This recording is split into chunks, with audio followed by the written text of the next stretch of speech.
2 de setembro de 2021 e está começando o nosso De Olho no Mercado. No pregão de hoje, o mini índice ele teve aí uma queda considerável, tá? Era um movimento que a gente esperava depois desta consolidação. Afinal de contas, os indicadores estão mostrando tendência de baixa, né? O ADX, essa linha branca aqui, dentro do indicador chamado DMI, ele mostra a força da tendência, ele está em 46, é uma força muito grande. Quando ocorrem movimentos de correção, o DI- geralmente ele se aproxima muito do DI+, tá? Eles se aproximaram, mas se aproximaram um pouco, né? Surpreendeu que os preços, eles tentaram romper a média de 20, né? Pelo menos bateram aqui na média durante vários e vários dias, e nem mesmo assim o DI- chegou a encontrar com o DI+.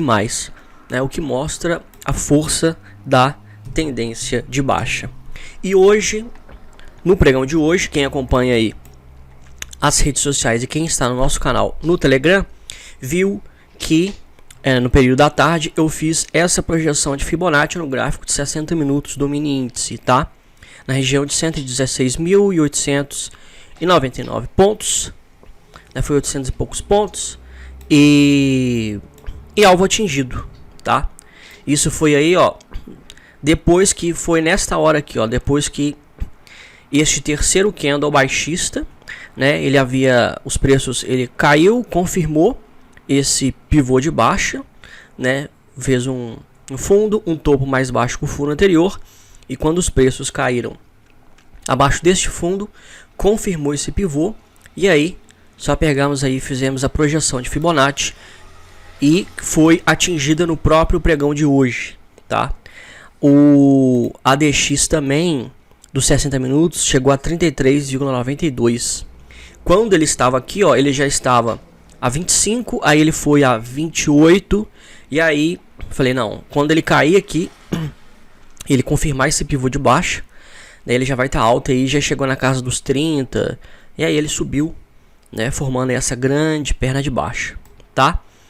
Agora, né, os preços eles se movem em topos e fundos, no caso da tendência de baixo, topos e fundos descendentes. Então agora é esperar uma correção, tá? Né?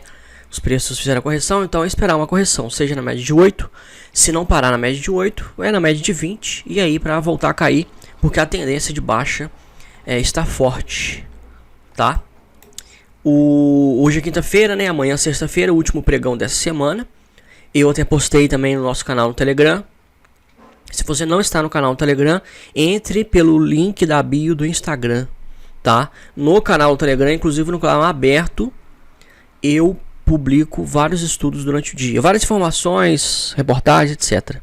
E aí eu falei que semana que vem, dia 6, na segunda-feira, vai ser o Labor Day, é um feriado nos Estados Unidos, né? Sendo feriado nos Estados Unidos, as bolsas de lá não funcionam e os americanos, eles também acabam não operando no Brasil, tá?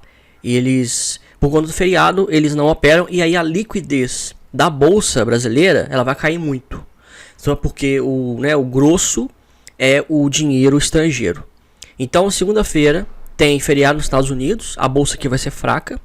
E terça-feira aqui vai ser feriado, né, por conta do 7 de setembro, não vai ter pregão. Então, assim, semana que vem, né, a coisa vai engrenar na quarta e aí já vai ser já no meio da semana, tá? Tem também aí, ó, não sei, ninguém sabe se é ruído ou se vai ser algum fato, né? As manifestações também do dia 7 de setembro, no dia 12, sei lá. E isso aí pode também gerar coisas no mercado financeiro, então assim, muito cuidado, né? De hoje para semana que vem. Amanhã é o único dia que você vai ter aí para equilibrar o seu portfólio, para suportar aí, né, esse final de semana e esses feriados, tá?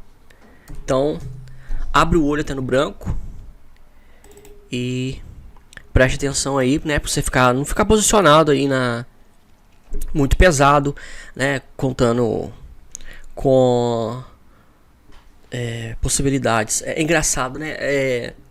Eu vi, olha só como é que as coisas são, né? Eu vi um camarada ontem, um gestor aí, respeitado, o cara falando, né? Ele meio que falou assim que a bolsa ia virar, né? Ele deu a entender que a bolsa ia virar.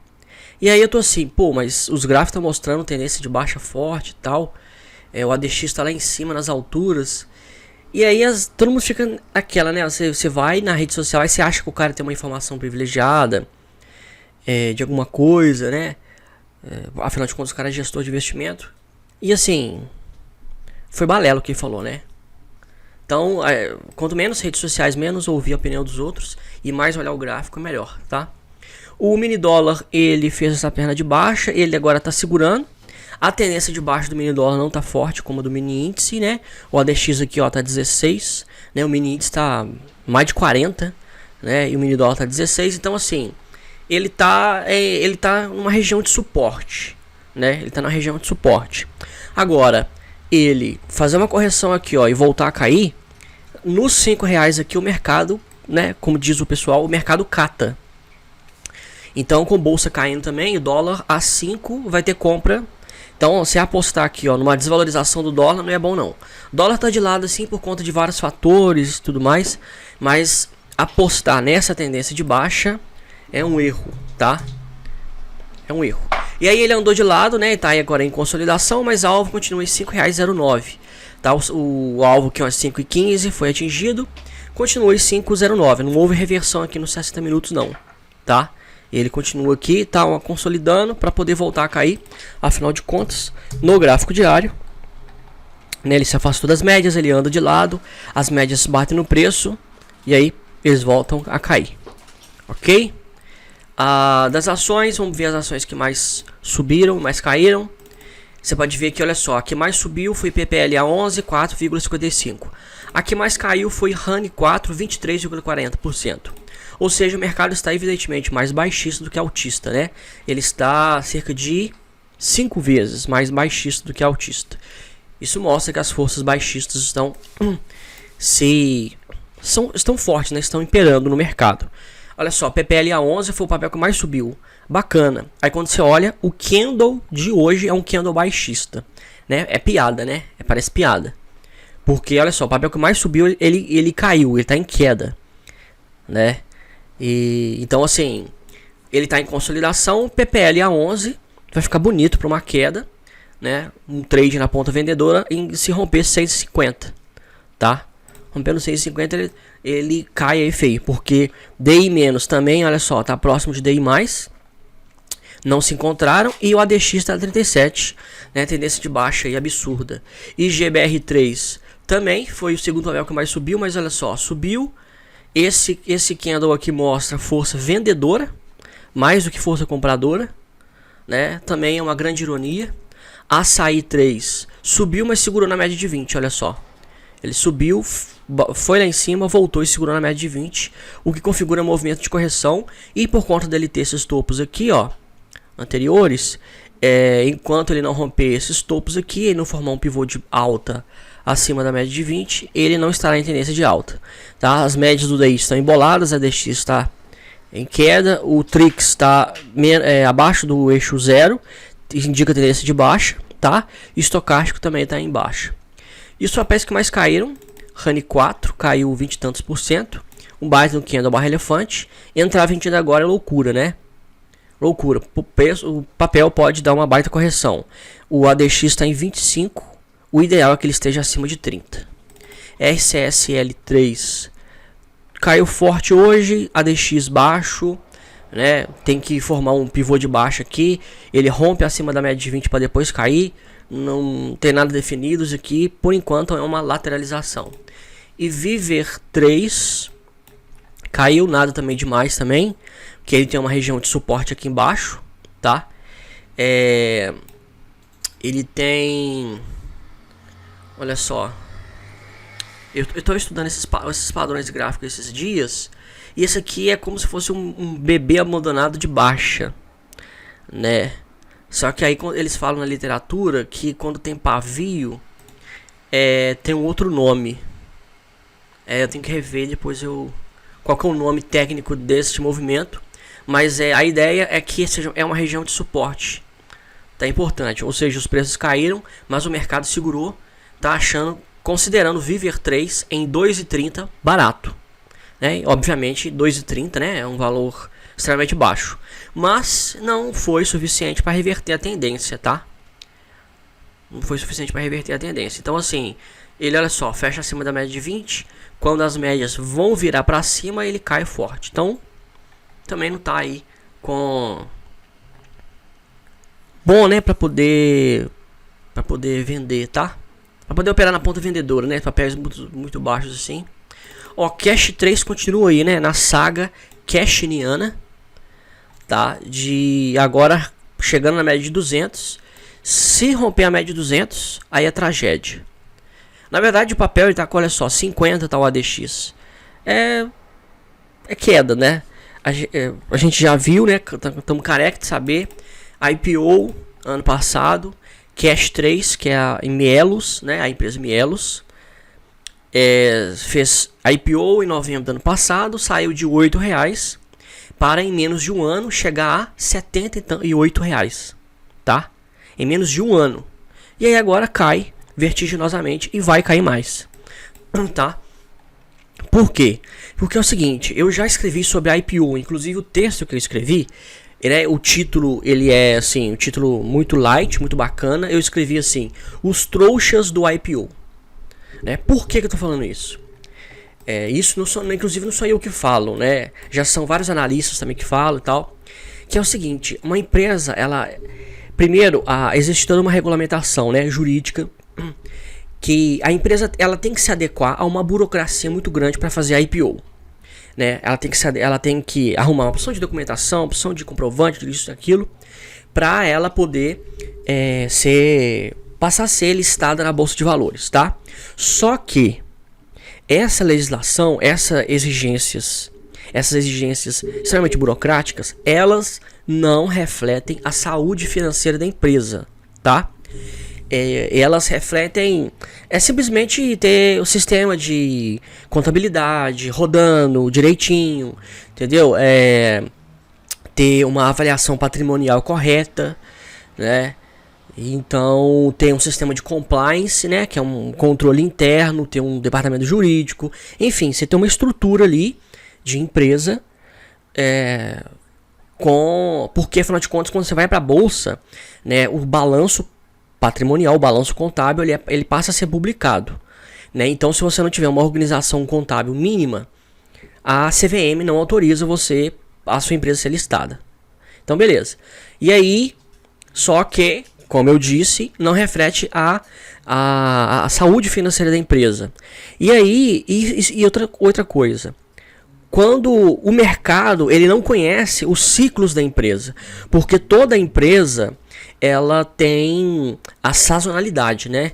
Então, né, cada empresa oferece um produto ou serviço, e aí existem períodos do ano que a demanda por aquele produto ou serviço ela é maior ou menor, né? E aí tem essa questão da sazonalidade, tá? Então, assim, a empresa acabou de entrar na bolsa, o preço dela é um preço especulativo, tá?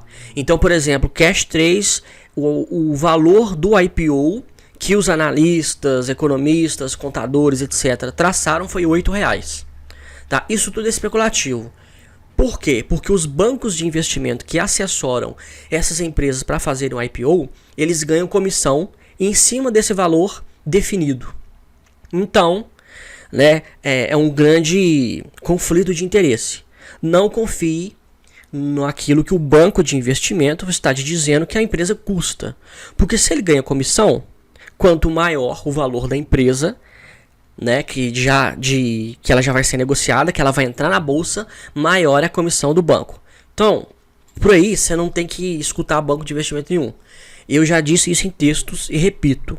Você sempre tem que analisar os interesses. Não quer dizer que o banco de investimento é uma instituição ruim, os caras são pessoas ruins. Não, é a questão de como eles ganham dinheiro.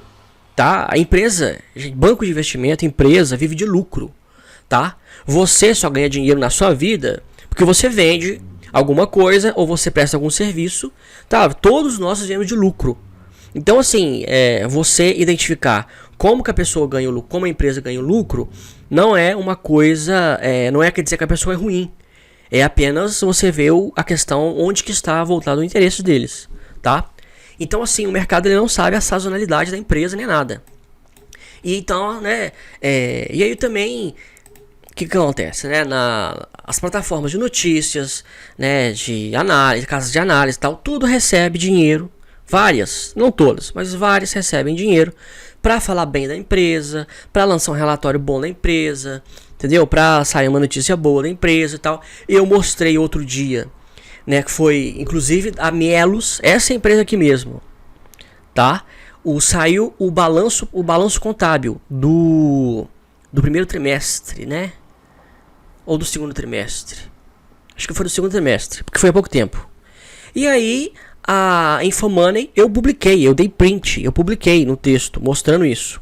Mostrei a notícia da Suno, a casa de análise da Suno, e aí a Suno pegou e fez eles relataram uma coisa que aconteceu mesmo. Eles falaram, olha, né, saiu o balanço de Mielos e eles tiveram um grande prejuízo e detalharam lá. A Infomoney, o que a Infomoney fez? Ela foi lá e falou que a Mielos aumentou em mais de 25% a base de clientes. Ela falou isso. Ela não falou que a empresa está tendo prejuízo, que a empresa está queimando caixa, que a empresa teve prejuízo, teve caixa negativo. Ela gastou mais do que lucrou. Então assim, aí eu fiz a crítica, eu falei, peraí, você vai investir numa empresa que a empresa está dando prejuízo, ela tá aumentando a base de cliente. Ué, mas se ela não está conseguindo lucrar em cima dessa base de cliente, tem alguma coisa errada, não tem? Então assim, aí eu mostrei que eu provei que o viés do jornalista, ele tinha que ser imparcial. Não foi imparcial, tá? Na minha opinião é um absurdo. É um absurdo, porque plataforma de notícias, jornalismo sério, ele tem que ser imparcial. Então o cara foi lá, o cara pegou um balanço horrível, tá? Isso não quer dizer que a empresa vai falir, que a empresa... Não, é o recorte, o balanço contábil é o recorte atual da empresa, tá? Só que se o cara é jornalista, ele vai informar, ele tem que informar a notícia de hoje. Ele é jornalista, ele não é analista. Analista que faz projeção, não sei o que. Agora, jornalista informa a notícia. Saiu o balanço tal, o balanço saiu assim, assim, assado. Se você digitar Mielos, pesquisando no Google Notícias, a única reportagem que você lê e parece que Mielos tá bom é da Infomoney. E aí eu te pergunto, os caras são isentos, imparciais? Não, claro que não, tá? Então assim, aí tem que ter, né? Você tem que saber de tudo isso, tá? Tudo isso, desde o processo de IPO, como é que uma empresa para na bolsa e tal. Por quê? Porque o Brasil tá vivendo uma safra de IPOs, né? E a IPO, meu amigo, para o cara que é rico, milionário, que o empresário corrupto, o IPO é a salvação dele. Vide Ike Batista, tá? O Ike Batista, por quê? Porque é o seguinte, o mercado financeiro, a bolsa de valores, ela vive de especulação. Então o que aconteceu lá no Ike Batista? O Ike Batista, ele investia lá 80 milhões de reais, não sei, de dólares, 80 milhões para poder furar um buraco lá no chão para poder ver se tinha gás ou petróleo, sei lá, uma commodity lá.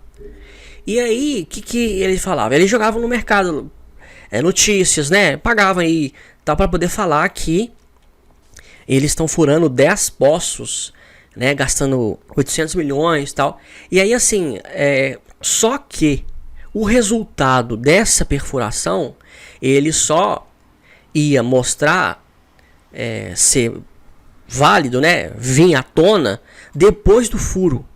Se constatassem se realmente tinha lá o petróleo ou o gás, tá? E aí o que o artista fez? Ele fez um AUE, né? Ele fez um marketing muito grande porque ele investiu pesado, e ele investiu pesado mesmo. Até a entrevista, quando ele foi no Roda Viva, aquele programa de entrevistas, eu assisti ao vivo. Inclusive a Marília Gabriela, ela foi a âncora, né? Eles ficam de vez em quando mudando o formato do programa. E aí eles colocaram ela como âncora. E ela foi a âncora durante, sei lá, alguns meses. E aí eles mudaram, né? Deixou de ter o pessoal lá, os tuiteiros, aquele pessoal todo, aquelas bancadas. E passou a ter só uma bancada mais baixa. E aí era a Marília Gabriela com alguns jornalistas e eles ficaram fixos, né? Porque o Roda Viva, os jornalistas, eles ficam rodando, né? Há um rodízio de jornalistas. Inclusive depende de quem vai ser entrevistado. Só que nesse formato a Marília Gabriela foi a âncora, com alguns jornalistas. E o Eike Batista ele foi e eu assisti ao vivo a entrevista dele. E aí ele contando que ele gasta 80 milhões lá em cada furo e tal. Então assim, você fala, poxa vida, o cara gasta milhões só pra ele tentar, né? Então assim, tamo junto, né? Tamo junto. E fundos de investimento lá da Arábia e tudo mais investindo nele. Só que era tudo especulação.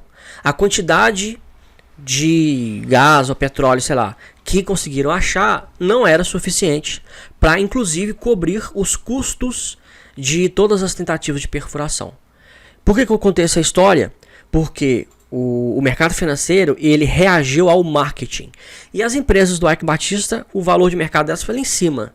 O pessoal saiu comprando no mercado, comprando, até que, né, foi de, sei lá, 60, 80 reais, foi para menos de 5 reais, tá? Então assim, hoje elas estão aí, ó, né, em processo aí de falência, tá? Então, o mercado financeiro, ele tem isso. Existe até um investidor americano, esqueci o nome dele, muito conhecido, ele fala o seguinte, né, ele fala que a bolsa de valores é o empecilho que há entre o investidor e as empresas, porque ela atrapalha, né? Se for olhar, é claro que ela não atrapalha. O dinheiro que você investe na empresa, ele vai para a empresa, né? Você compra ações, esse dinheiro vai para a empresa. Mas que eu falo assim, a especulação, né? O cara quis dizer que a especulação atrapalha um pouco, porque tanto para o lado bom quanto o lado ruim, tá? Né? Empresas ruins podem estar aí com valor de mercado muito alto e valer nada, né? Eu já indiquei também o documentário chamado China Hustle. Ele estava na Netflix, não saiu da Netflix, mas você deve achar aí na internet. Que fala sobre as empresas chinesas que entraram na bolsa americana, valendo bilhões e bilhões. E quando os caras foram na China visitar as instalações, as empresas não valiam nem $1 milhão, tá? E aí esse documentário mostra que os caras foram até no Congresso americano, tentaram de tudo para alertar e não conseguiram.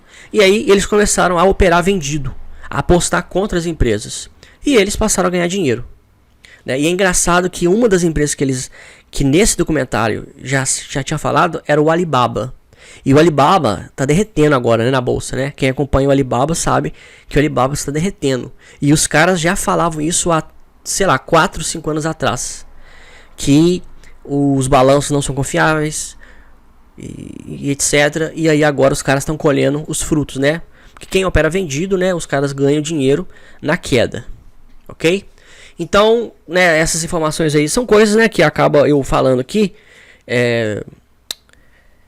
de improviso, mas que eu considero importante para quem investe na bolsa de valores, ok?